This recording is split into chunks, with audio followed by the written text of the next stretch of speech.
Jon Gruden. Jon Gruden reportedly, I don't know if it's finalized or not. The offer is $10 million a year. $10 million for 10 years. Overall, $100 million for Jon Gruden to go to the Raiders. I like this. I like this because you need to have patience with coaches. That's why the 49ers are going to work. They gave their coaches 6 years. They said, we'll sign John Lynch to a 6-year contract. We'll also sign Kyle Shanahan to a 6-year contract. We're going to give you time. We'll be patient. Go make it work. We'll stay out of your business. Go make it happen. That is what the Raiders seem to be doing with Jon Gruden, and I like that. But the narrative I'm not buying about Jon Gruden is that Jon Gruden, after taking 9 years off of coaching, can't deal with the NFL. People are saying the NFL has changed too much in 9 years, and Jon Gruden's way out of touch. What? Really? Are you kidding me?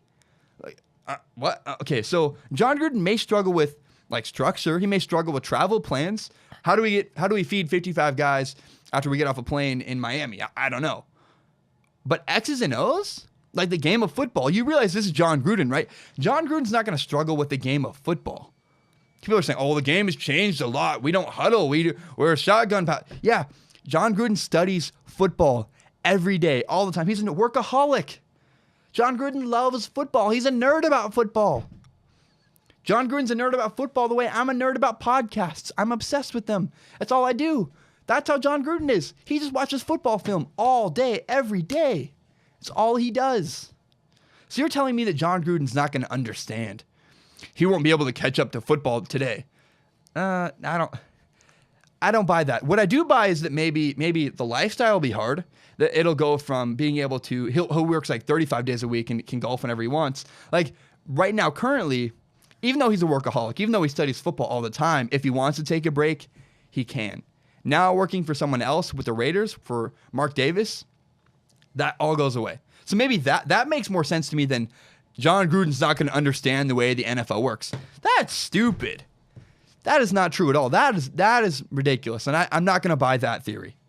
But the reason why Jon Gruden may not work for 10 full years with the now Las Vegas Raiders is because of who he is.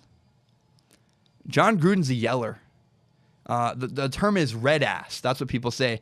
When you're like Bronco Mendenhall, he's a screamer. He doesn't care about personal relationships. He will yell. He will rip into you. There's no niceties. He just screams at you. And that is actually what Jon Gruden is being known for.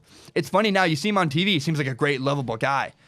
People that played for him back in the day talk about Jon Gruden, and when they're very honest, they say, he wears you out. And that is what may happen with Jon Gruden. He may just wear people out in Las Vegas. As a coach for the Raiders, he may just become such a... Because when you beat a guy over the head over and over and over again, they eventually just tune you out. And that is what may happen with Jon Gruden. He's not going to struggle knowing football. Jon Gruden understands the game of football. The problem Jon Gruden may have is people might get tired of him, and that's what happened with Jim Harbaugh, I think, too. People get tired of these coaches that scream and yell, and over time might tune him out. But I think Jon Gruden's a great hire. I really do. I think it's good for the Raiders. It will put our attention on the Raiders. It will be great for TV. I'm so excited to see what he does with Derek Carr. So I think Jon Gruden ultimately to the Raiders, it's a good move. 10 years, $10 million a year, that's a lot of money. $100 million total, but ultimately, Jon Gruden to the Raiders, that's a good move.